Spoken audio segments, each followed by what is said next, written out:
Welcome to Propaganda Loves You, the show that asks and answers the question, is that a Fox News headline or did that come from The Onion? I'm Cody, your host for this week, joined by Arthur and Joe.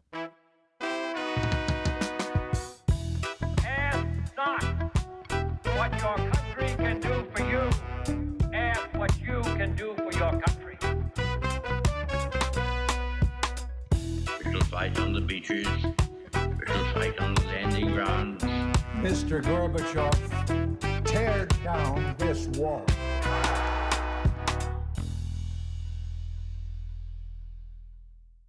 Welcome back to Propaganda Loves You. This week, we're going to be talking about the propaganda of masculinity, or I guess more specifically, how masculinity and terms like toxic masculinity can be used as propaganda or co-opted by certain individuals to be used as propaganda, and kind of like how that works. And we're going to explore kind of like two different areas of that. One, just taking a look at what is the term toxic masculinity and how that's been co-opted a little bit.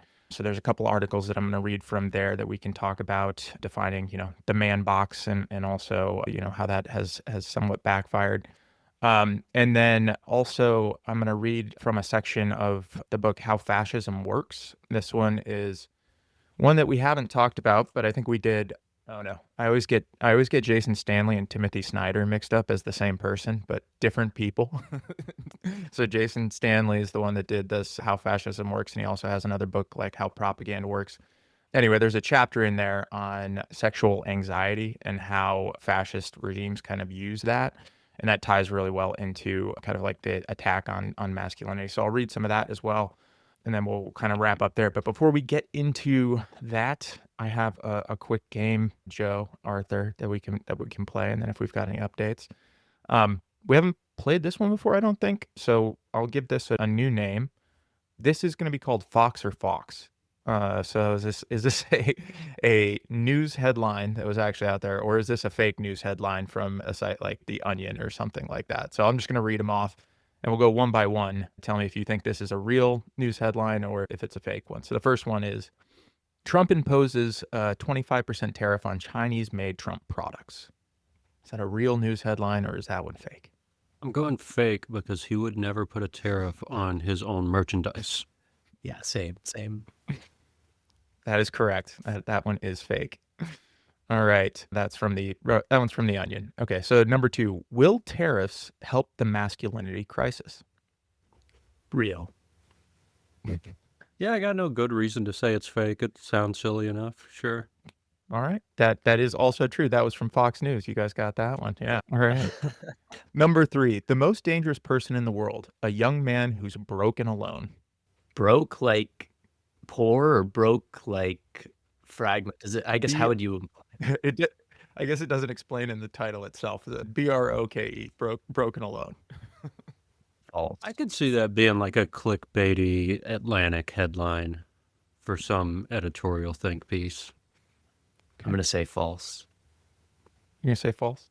That one is also real. That was from CNN. Scott Galloway. It was an opinion article there. All right. We got 2 more. So RFK Jr. advocates using beef tallow in home birth tubs.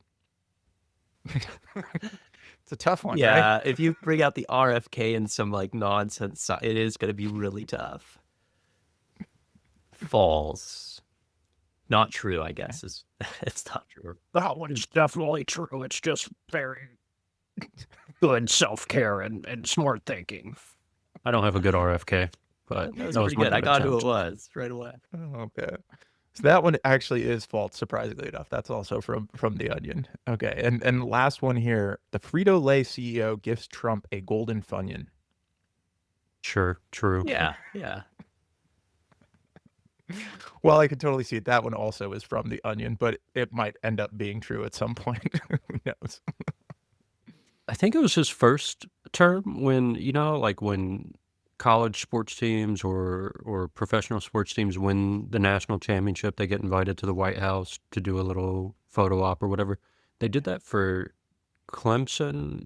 I want to say it was their baseball team or maybe their football team. Clemson had won some national title, The only reason I paid attention to it was a South Carolina school and people I knew were talking about it or whatever. But I just remember it was in the middle of another government shutdown during his first term, and they had just ordered a massive spread of dollar menu options from McDonald's. Like, yeah. there was just pictures of Trump with the sports team and just a table with hundreds and hundreds of McDoubles and McChickens and Chick-fil-A's. And like, Yeah. I do remember that. Oh, that was a good one. Yeah. It was like, because I was thinking at the time, I was like, oh man, you get invited to like the White House for a dinner, and that's what ends up happening. Like, oh boy. but it's not, yeah, he's like a toddler who only eats chicken nuggets, you know? It's like, Yeah. that's his favorite meal, so he wanted to have it. It's harder to poison him. I think it was also one of his things that he said. Concerned about that. Oh man. Okay. Well, that's it for Fox or Fox. We'll probably play that again at some point. But yeah, any updates for this week before we get into our main topics? I've got a couple that I wanted to hit on from going down to CrookedCon in DC, so a conference put on by the Pod Save America guys.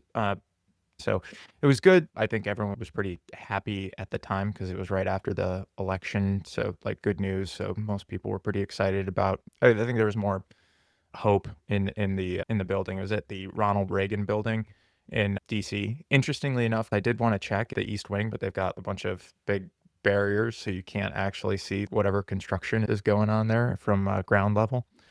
But I guess there was just three things that I was thinking about the whole conference quite a bit and like my main takeaways from it. And there was like three big things that I think I really stuck with me. The first one, I'm not going to do these in order of when it happened, but one thing that stuck out was there was a couple different panels on like messaging and what the Democrats need to do for messaging. And I mean, Mondani was talked about down there more than anyone else based off of his campaign that he ran in New York City. They just kept getting back to like, it didn't matter what question you asked him. Like he had four things that he was really focused on, four or five things. Like it was the free buses, the grocery stores, freezing the rent, and like one other thing. Don't remember what it was, but basically all these things, or I think it was universal childcare. And so just continually hitting on economic messaging. And this is like, for populist economic messaging and sticking to like that as the core of what the Democratic Party needs to stick to. So I thought that was interesting. Like the takeaway that they were taking from that campaign was to really focus in on specific issues. The other kind of things that came up there, which were a little, I guess the first one I'll do is the more depressing one.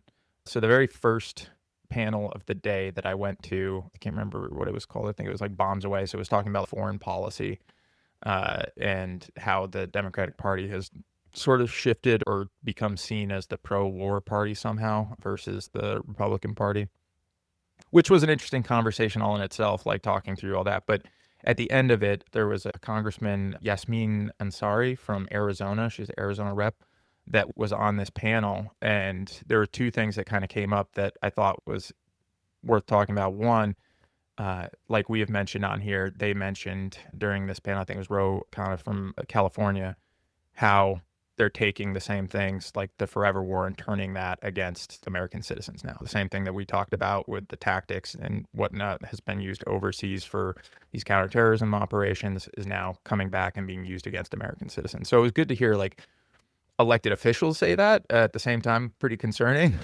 Like that's, being talked about pretty openly and acknowledged. So that was that part of it. But then what the rep was talking about was she had actually been inside some of the ICE facilities in Arizona, and she was talking about the conditions inside the ICE facilities in Arizona. And there's been a lot of reporting on that, but hearing it directly from a rep, like that these are, subhumane conditions. They had a woman in there that she was trying to get treatment because she had cancer, and like they kept delaying her being able to even come in to like see this person. So like having that like firsthand accounting of the treatment of individuals in these facilities, I think is important coming from our reps. And I mean, there's a lot of other reporting out there on the treatment in these facilities and being inhumane. So anyway, that was one thing there that was, kind of concerning, but I don't know if you guys have any thoughts or questions on that before I hit the last piece, but It sounds concerning to have a perpetual war come home, you know? yeah, bringing a forever war home, not good. Yeah. Not good at all. And the last thing you mentioned, I just thought it would be interesting. So I don't necessarily have a comment, but I did have a question that maybe we could reflect on for a second. Let's just put two phrases beside each other and just in and of themselves as phrases, what meaning do they signify to you? So the first phrase is detention facility. Mhm.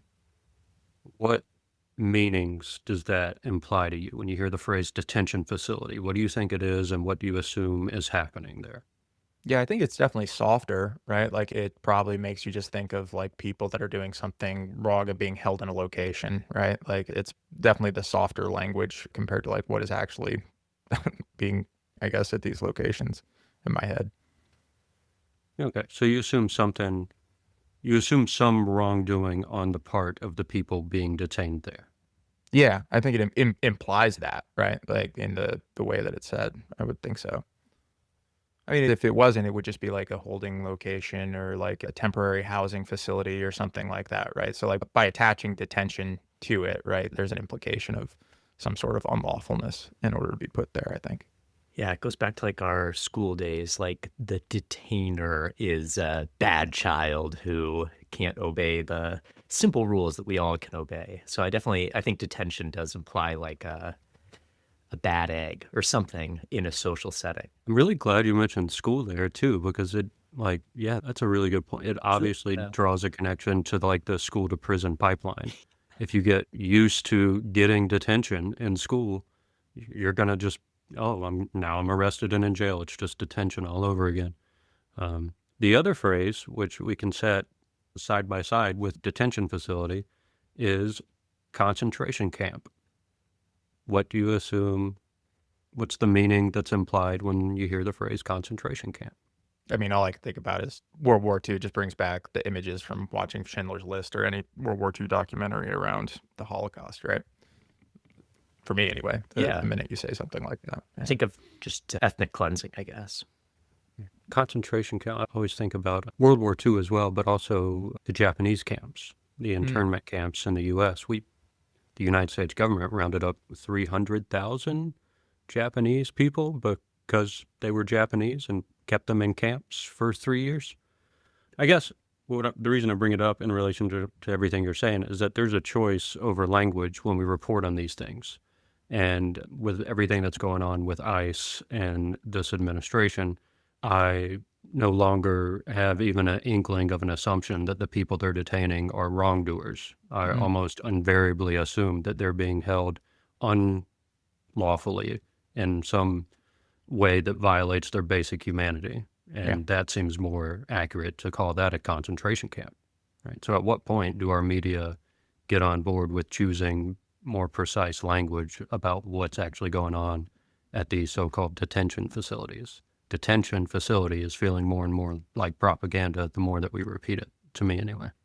Yeah, that's a good point. I don't disagree. I guess the last thing I wanted to hit on that was kind of hopeful. I think it was the very last panels that I went to that day. One was with Senator Chris Murphy from Connecticut, who's been pretty outspoken. He's been one of the most outspoken senators I've seen online talking about where we are and acknowledging legitimately where we are in the world at the moment with this beginning authoritarian regime that is trying to be stood up in the United States. He's not afraid to like say what it is, I guess, is that. So it's refreshing to hear someone talk about that.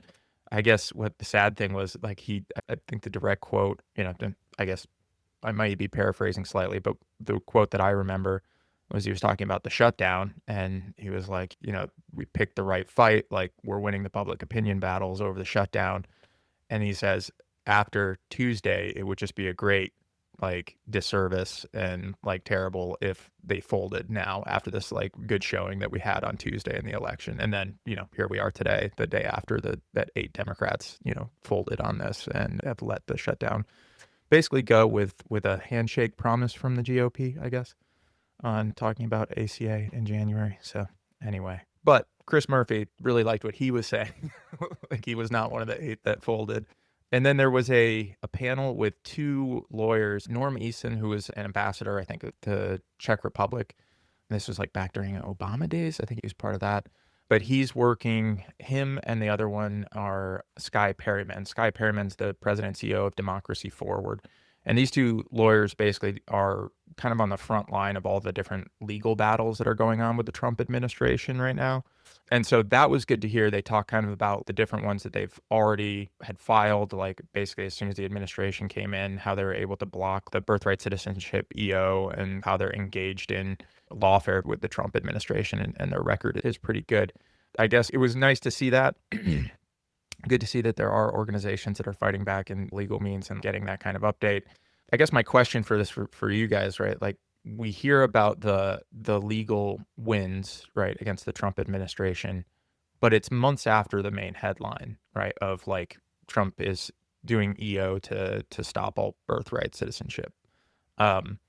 How do you bring it back around when like these wins happen, right, to make sure that that is still part of the conversation? The legal process takes time, right? So you're not going to see, oh, this thing's been overturned for like months or something like that, usually at a time. Yeah, like these things occur, and then like public opinion might land one way already, and he might win the public arena or something, and then really the legal battle takes place, and then months later it kind of gets buried sometimes, and it's like, which newspapers are not reporting on this? Yeah, I don't know.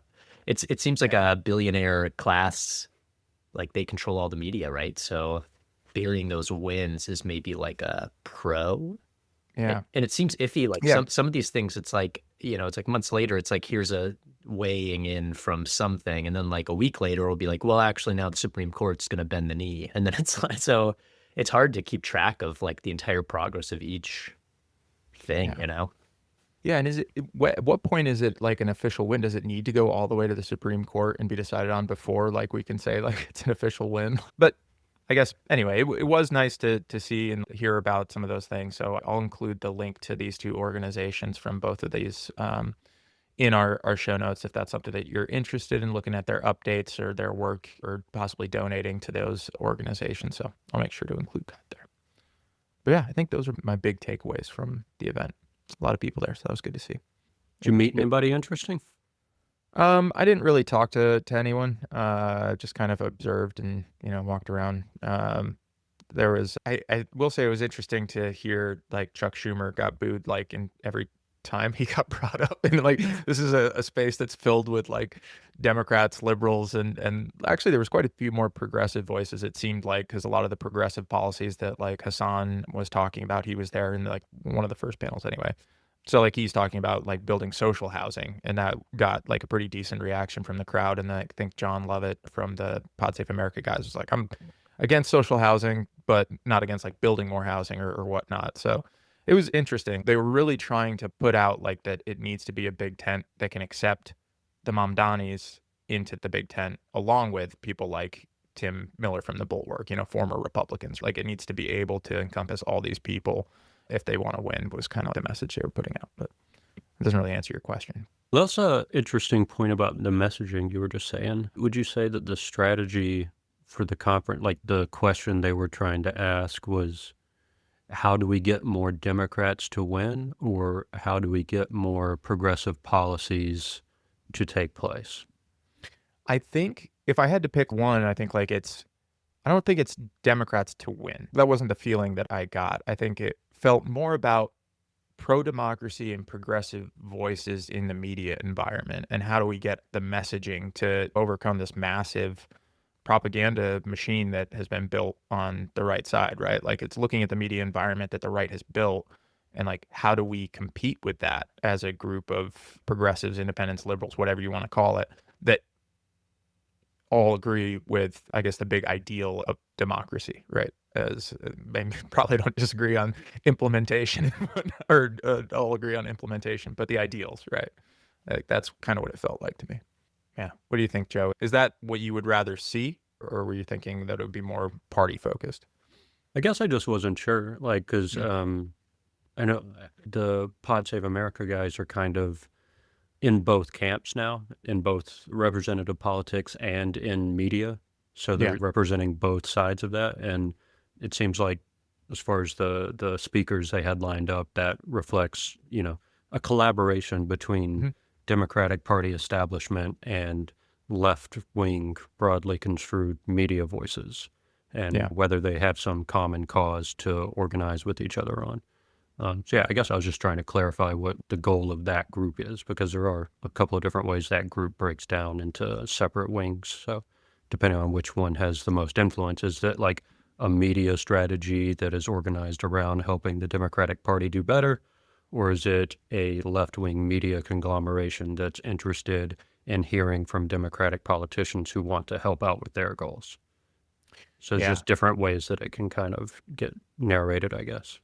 That makes sense. And my takeaway that it was more the latter. It's like, how do we get those that are self-described on the left all the way from liberal Democrat or even conservative Democrat through to the Mamdanis and even further left than that, all under the same tent, at least as far as it is against the current regime, right?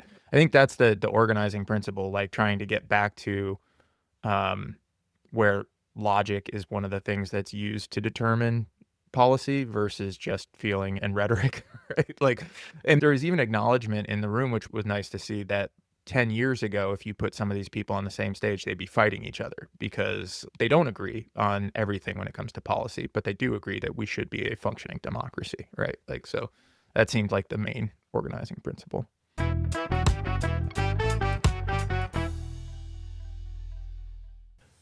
Are your essential devices causing a buildup of digital toxins? Do you love your screen time but hate the eye strain, the stiff neck, and the constant headaches and insomnia?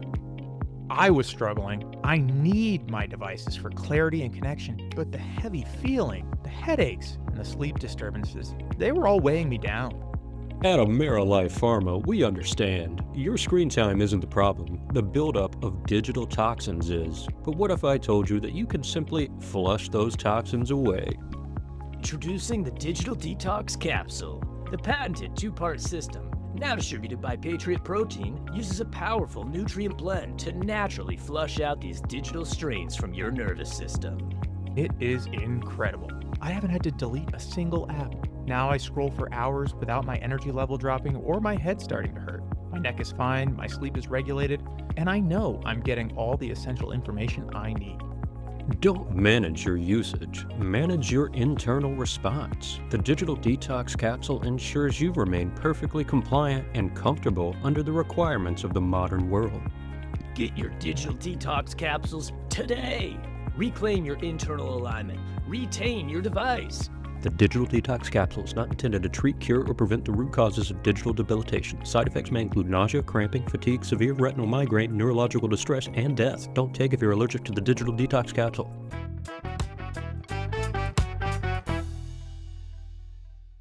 And now it's time for a detour in history. Do we want to jump to 1999? Is it? Y2K, baby. Yeah, good I time. thought a lot of what you were saying about the Crooked Con was actually very relevant context for this passage I'm about to read from Howard Zinn. So this is at the end of his chapter on the Clinton presidency, near the end of the book. And as you can probably predict from Howard Zinn, he's equally critical of Republican and Democratic presidents, so he has a lot of harsh things to say about Clinton's failures, especially when it comes to the balancing of foreign policy and domestic policy. And I thought some of the stuff you were mentioning about CrookedCon was interesting, about how the things that got the most enthusiasm and the most applause from that group were messaging around populist programs, social programs that help people who are in need, sort of compassion-based policy decisions, and things like foreign policy and forever wars and defense contractors. People weren't generally enthusiastic about those kinds of things. Yeah. And so this is going back 26 years to 1999. I'm going to read a few pages, 2-ish pages from Howard Zinn. And then I have one question I can ask at the end to get us started, but I'm interested in your guys' reflections on this detour in history in general. So Howard Zinn writes, probably the most dramatic attempt to bring to the American people and to the world the facts of corporate domination over the lives of ordinary people was the great gathering of demonstrators in Seattle, Washington in the last months of 1999. Seattle had been chosen as the meeting place of the World Trade Organization, and representatives of the most wealthy and powerful institutions on the globe were there to make plans to maintain their wealth and power, to bring the principles of capitalism to work across national boundaries all over the earth. Tens of thousands of people converged on Seattle to protest the plans of the World Trade Organization to expand so-called free trade agreements. This, the protesters argued, meant the freedom of corporations to roam the globe in search of cheap labor and no restrictions on industrial policies that poison the environment. The issues around free trade were complex, but a simple idea seemed to unite those who showed up in Seattle to oppose the WTO, that the health and freedom of ordinary people all over the world should not be sacrificed on behalf of corporate profit. More than 1,000 organizations from 90 countries, representing labor unions, environmental groups, consumers, religious groups, farmers, indigenous people, women's groups, and more, had signed a statement asking governments to stop the expansion of the World Trade Organization. In Seattle, there was a remarkable set of alliances. Steelworkers rallied with environmentalists, and machinists joined animal rights activists. Farmers joined a huge labor march of 40,000 on November 30th, and then union people attended a family farm rally a few days later. The press gave disproportionate attention to a small number of demonstrators who broke windows and created a ruckus, but the overwhelming majority in Seattle were nonviolent, and it was these that the police chose to attack with tear gas and then arrest. Hundreds were jailed, but the demonstrations continued.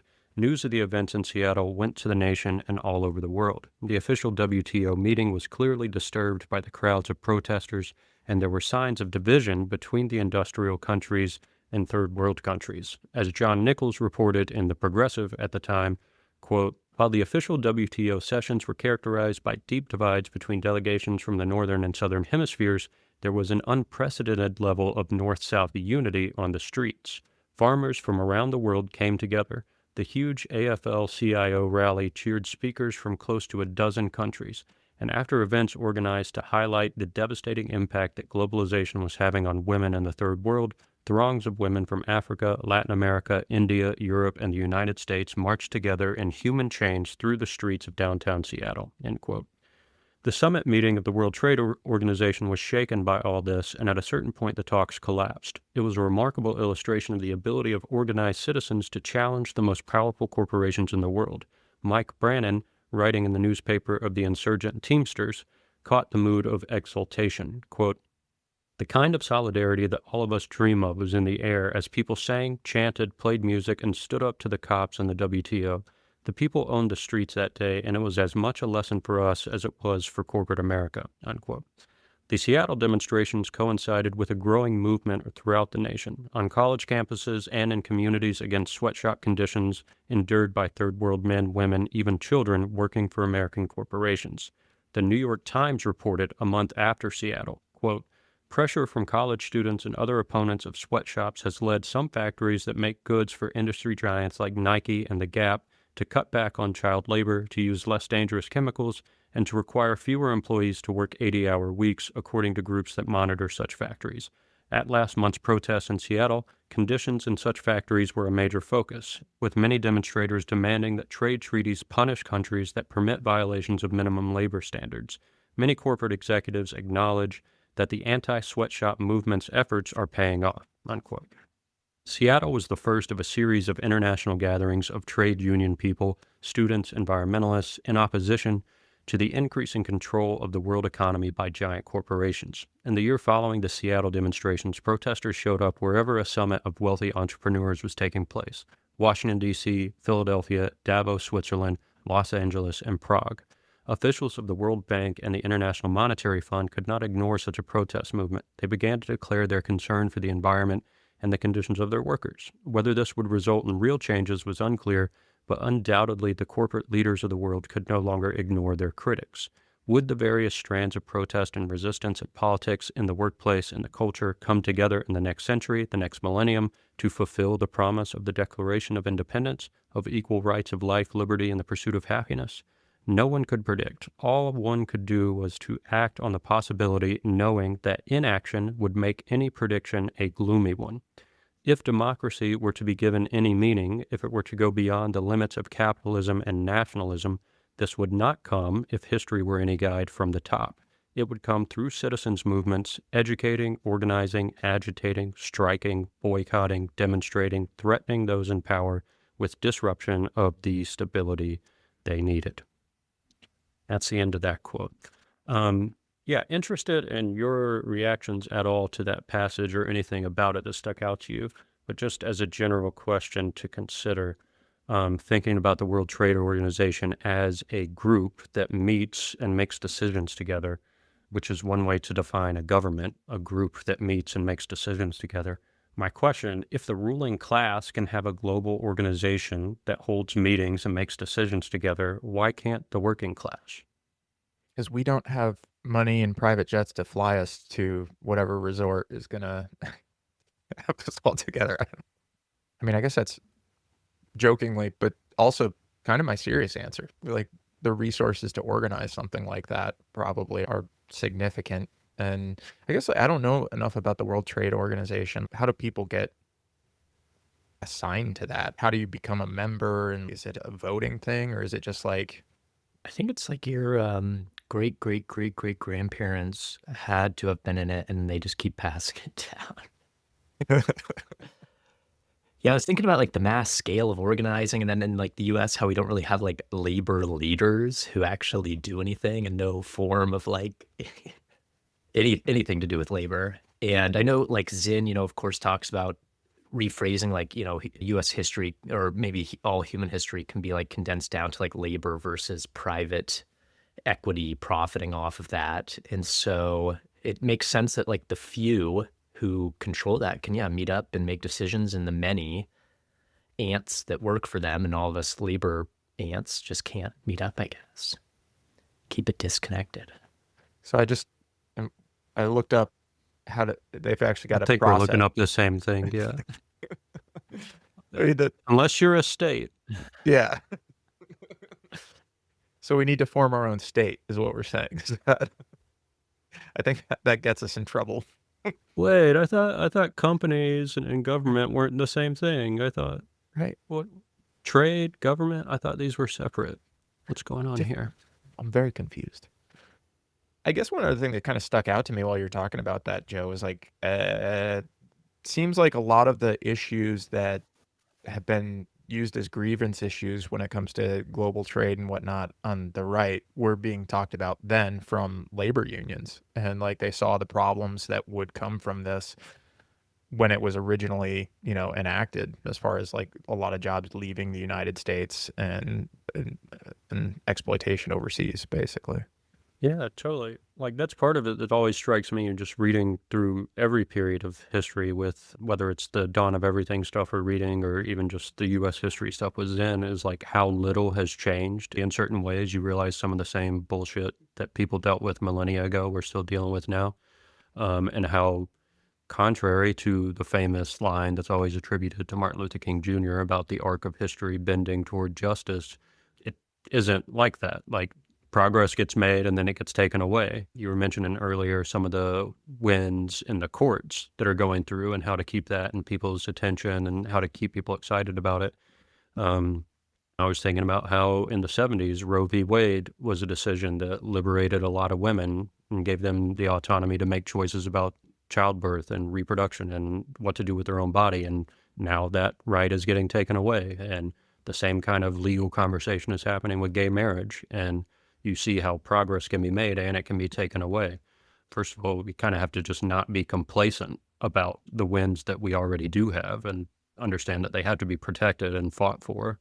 This passage from Zinn that I highlighted, I thought more than anything spoke to the necessity of people to figure out some way to organize together, to make their voices heard, to strike, to boycott, to put pressure on the elite in ways that make them uncomfortable and force them to the bargaining table. That's the whole purpose of a strike and labor organizing, is to bully the boss into sitting down at the table and hammering out a contract with you. Because often the boss will just refuse to negotiate, the same way that governments, quote unquote, refuse to negotiate with terrorists. Bosses will refuse to negotiate with their workers until sufficient pressure is put on them that they're forced to come to the table or lose everything that they've tried to build. As people especially in the internet age, I feel like we have this amazing opportunity with technology. While we have some control or influence over it, we don't have to travel to another continent to have meetings together. We just have to both have a Zoom account or something similar that allows us to talk to each other, right? And so there are tools available technologically that we can use to start organizing on a global level. And that's kind of the crux of this point in history, I feel like. It's starting to sort of feel like the 2020s, beginning with perhaps the Black Lives Matter movement and the COVID period, because when the Black Lives Matter movement started in the 2020s, you saw for perhaps the first time a global protest movement around a single issue. There were people all over the world protesting for Black lives in the U.S. And you see similar things come up with Trump, with Palestine. We'll probably see it with Sudan, with the Congo, with Venezuela, with other kinds of issues that are coming up. But the 2020s might be like a big global protest movement decade. And so how can we make the best use of the tools the internet provides to get this movement as many wins as it can possibly get? That's kind of where my head's at with all the organizing stuff. Yeah. That makes sense to me. And I think what was bouncing around in my brain as you were saying that was it's also, I feel like we're almost on a clock where that power that labor would have if they organized is going to go away, or at least be significantly diminished as automation and AI gets to the point where it's actually doing more jobs. That's going to take power away from the labor class. So yeah, maybe on a clock here too. Yeah, that's true. At least for now, though, they need people to maintain those systems. Even if you're just talking about the maintenance security, the security team and the maintenance team that keep all these servers running, those Yep. people can organize or sabotage or strike. If there's any human labor that they depend on for their comforts to continue, that labor can be organized and turned into a tool for the working class. Yeah. And I was just thinking about the insane salaries that Zuckerberg is now paying out for AI people, right? Like when you reduce the tech labor market, I don't know what it's going to end up falling down to, but if it goes to like 10% of what it was, they're going to be able to pay whoever's left like crazy money. So that's going to just make that so much more difficult. But anyway, yeah, I hear what you're saying though, for sure. Hey, just to echo this, I read that October of this year was the worst October in the last 22 years for layoffs, and it hit the tech industry the hardest, and it was like 150,000. And I also read that Meta a few weeks ago laid off like 600 of their AI, they called it like a bloated team or something for their AI thing. So it's really interesting, like just how it's all Yeah. shaken out. Yeah. Yeah, it's gonna be bad when that breaks. I mean, even Bill Gates is saying that, like, yeah, that's gonna. Bill Gates has said two interesting things lately, and this isn't like a promotion of Bill Gates in any way. It's just, he said some interesting things. One is that he's basically giving up on climate change prevention and thinks that we should be focusing on climate change, like kind of harm reduction, essentially, like policies that are like, how do we know it's coming, we can't stop it, we're already gonna go past these, marks. So how do we prepare for that? So that was the one thing. And then the other was saying we're in an AI bubble that's going to break like the .com bubble. So both coming from Bill Gates. The man who invented subscription services. That's why he earned his spot under. Yeah. Not sure. Is he on the Epstein list? He is. He's dead. Yeah. He had letters that he'd written to people after he visited Epstein Island that were like, he lives a very interesting life. Yikes. Yeah, not good stuff. I think Behind the Bastards actually did a thing on that at one point that was like pulling out all of his crap. Also, why his wife left him. Well, I mean, who knows why his wife left him? But when that came out, she did leave him. So, yeah, yep, just another one on the Epstein list that's still not out. Yeah. So many distractions to keep us from remembering that our government is currently protecting a bunch of pedophiles.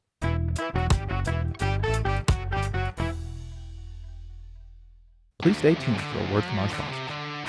If your morning brew doesn't prepare you for ideological combat, you're just drinking brown water. Your enemies want you soft, they want you slow, but Victory Coffee says no. My old coffee, it was too weak. It wasn't preparing me for the 24/7 vigilance my life requires. The Beyond Bold Blend is the only brew engineered for perpetual readiness. We've added 5 times the standard caffeine. Every cup is a test of ideological purity. If you can handle the pure, unadulterated strength of the Beyond Bold Blend, you can handle anything. Are you focused? If your hands are shaking, you're not over-caffeinated. You're ready. If you can taste the geopolitical volatility in every sip, you're not paranoid. You're prepared. I feel like I'm finally operating at maximum capacity.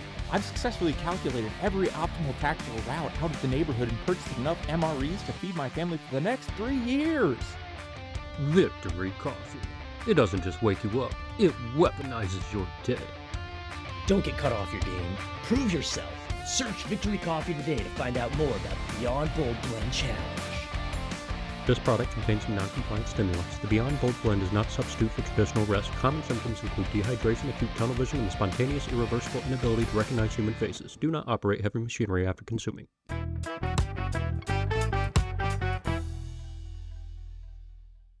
So let's jump into our main topics for this week. So as I mentioned, we're going to talk about masculinity a little bit and kind of the propaganda around masculinity and how some of the terms associated with masculinity, specifically like toxic masculinity, has been weaponized by some on the right, like Andrew Tate as an example, is an easy example to kind of use here. But before we get into that portion of it, I'd just like to read an article so we're kind of all operating on the same sheet of music here. This is from the Anxiety Depression Association of America, and Kevin Ross is the one that wrote this. The title of this article is "What is Toxic Masculinity and How It Impacts Mental Health?" This is from 2022, so it's a little bit old, but this will give us a good baseline as far as terminology goes. So if you've been around for the past few years, you've probably heard of toxic masculinity. You've probably also heard that it's bad and needs elimination. This isn't going to be another "here's why it's bad and here's why all men are bad" article. Instead, I will briefly summarize toxic masculinity, why it poses problems to men and the broader society, and touch on some specific steps men can take to start helping themselves and society at large change this limiting masculine programming. Academically speaking, toxic masculinity is the way men are culturally trained and socially pressured to behave. Its 3 core tenets: toughness, anti-femininity, anti-femininity, bleh. I think you know what I'm trying to say. Anti-femininity and power range in expression from person to person, but all combine to create the sense of manliness portrayed in the Expendables movie franchise and that 70s show's Red Foreman. I would have used Ron Swanson probably if it was me for Parks and Rec, but Red Foreman's good too, I guess. Below are the core tenets of toxic masculinity in greater detail. Toughness. Men are strong, aggressive, emotionally hardened. Anti-femininity. Men reject any and all feminine traits, including most emotion, accepting help, and domesticity.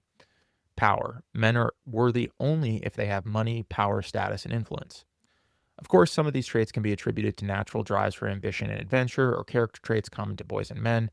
However, when they infringe on the freedom and rights of others, are forced upon someone as the right way to dude, or require the dude to deny their own full range dudeness to fit a mold, then it's a problem.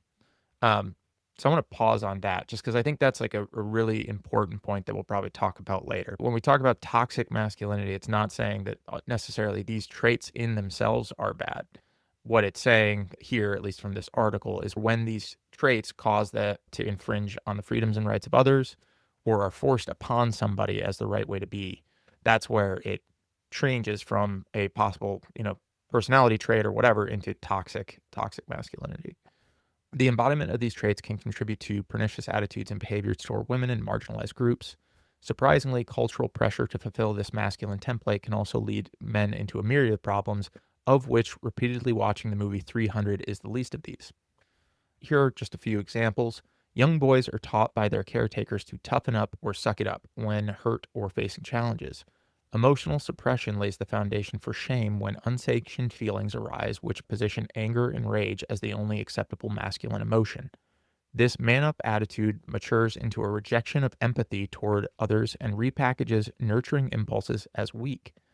Anxiety can also develop if children are not trained to manage their feelings appropriately. Toxic masculinity opposes mental and physical health treatment even when injured or emotionally struggling.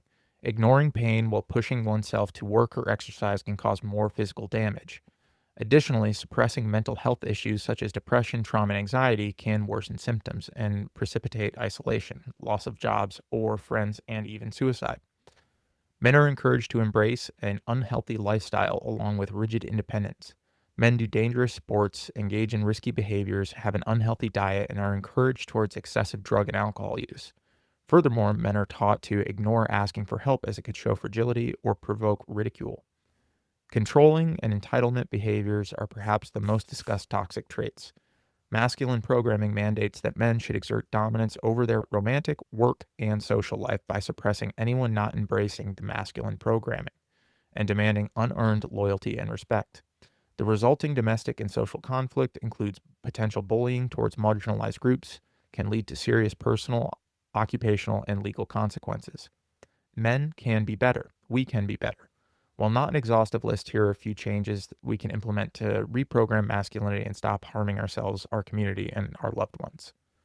Actually, before I read through this, let's talk about just the upper portion, and then we can end with what they recommend as ways to help. But so I guess just after reading through that, does that kind of fit what you guys have always understood as kind of like toxic masculinity, what that phrase meant, or as you kind of understood it naturally, and what you've either read or viewed on this, I guess? Did that kind of align with your thoughts initially? It probably describes it in a better, more elegant way than I would have. And I wouldn't have thought of the, like, oh, these aren't necessarily negative inherently. It's like when it encroaches upon others' rights. And, it was very fairly worded and really nice therapeutic language. So not necessarily, but I think it's a really good conceptual understanding of it. Yeah. Yeah, it's definitely a good overview and like a great way just to unpack the term a little bit and get the conversation started. What struck me most as you were reading, got to this bullet point list of the 3 tenets of toxic masculinity. I thought your struggle with pronouncing anti-femininity was just funny because of, like, I don't know, it's a man reading about toxic masculinity and he's not able to get anti-femininity out right. It's just like just a funny thing. Not a big deal, just funny. But the way he defined femininity, men reject any and all feminine traits. Okay, so we have the concept feminine traits. What goes into the feminine trait box? And here's where it doesn't make any sense. Emotion, accepting help, and domesticity, which is another way of saying home life. So emotion, having emotions, asking for help, and having a home life. These are only feminine traits when femininity is defined that way. So it's kind of what we're dealing with. And to your point about what's the difference between masculinity and toxic masculinity, the toxic aspect of masculinity is the one that tries to draw a tight little narrow box around what masculinity is and say, you fit into this literally insane box that is completely unhealthy to stay in, or you're not a real man. These are the kind of conversations I have all the time when I'm talking with incarcerated men about meditation and mindfulness and how just to relate to yourself in a different way.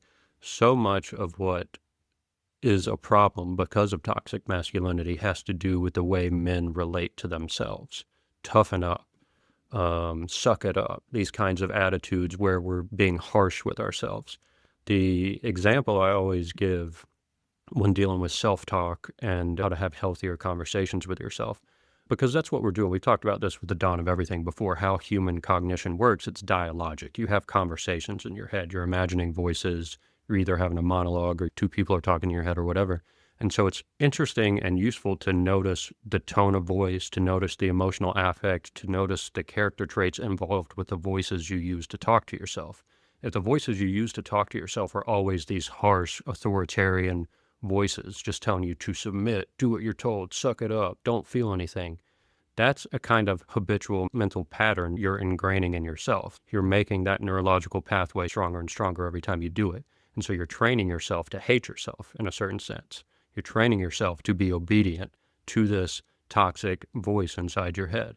And so if you think about a group of friends, like we were just having dinner, me and you, Kodie, and a couple of our friends the other night, and if at one point in the dinner, one of you would have started being super mean and harsh to the other one, if you would have reached across the table and slapped our friend in the face and said, you know what, suck it up, do better, be a man, I would have been like, what the fuck is going on? You're not our friend anymore. You can't act like that, you know? But we accept that kind of voice all the time when we talk to ourselves. We'll sit Yeah. there and allow our own mind to talk to ourselves that way and pretend like it's a normal way to be a man. It's unhealthy. It's toxic.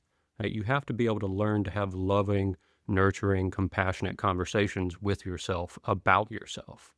You know, I put my students through a series of like meditation exercises and journaling prompts and stuff. And one of them, essentially, I just asked them to sit in front of a mirror, make eye contact with yourself, relax until all the awkward energy goes away, and then repeat a series of phrases of loving kindness to yourself. Basically looking yourself in the eye in the mirror and saying, I love you. I want you to be happy. I want you to be at peace.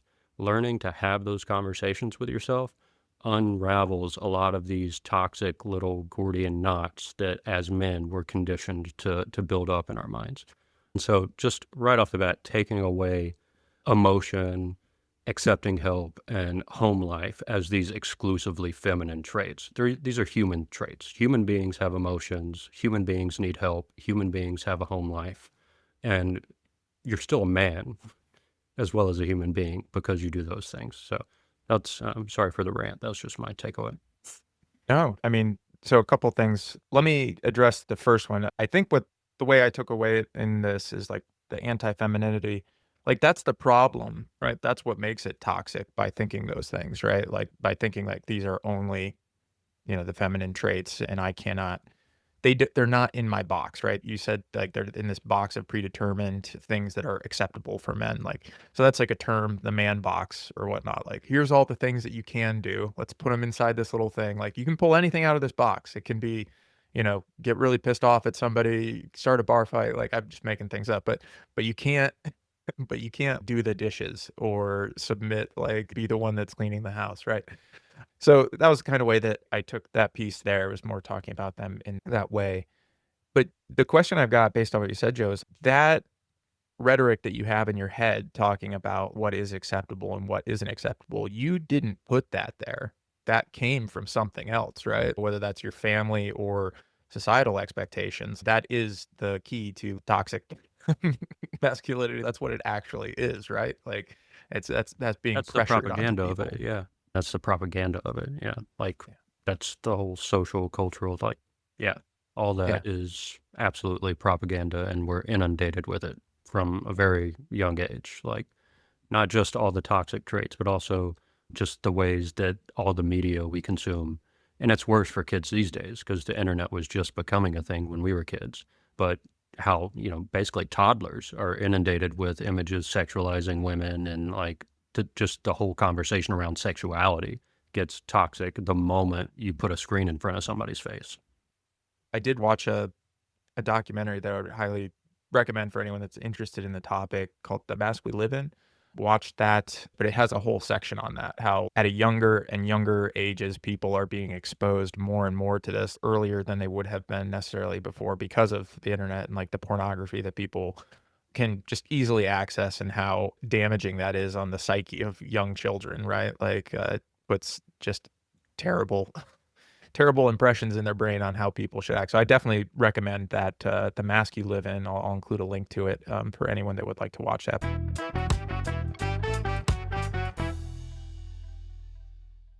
That's going to wrap up part one of our conversation on masculinity and how that can be used as propaganda. We will drop part two of this conversation on Thursday. Also included a link in our show notes for The Mask We Live In, the documentary that we were just talking about at the end of the show. So if you'd like to see that, you can do home rental or you can also get a license to show it as an educator. So including the link there for anyone that would like to see it. If you're enjoying the show, make sure you subscribe or leave us a review. And don't forget, we do have a mailbag option on our website. If you'd like to send us a note, question, or anything like that, feel free to reach out. And you will hear us again on Thursday to conclude this conversation, where we will talk more detail about how toxic masculinity can be used as propaganda and how masculinity and specifically sexual anxiety is used under fascist politics. Next Thursday, we will be back to our regularly scheduled program of Dawn of Everything, Part 9, Chapter 2. Thanks again for listening. Stay safe, stay aware, and remember that propaganda loves you.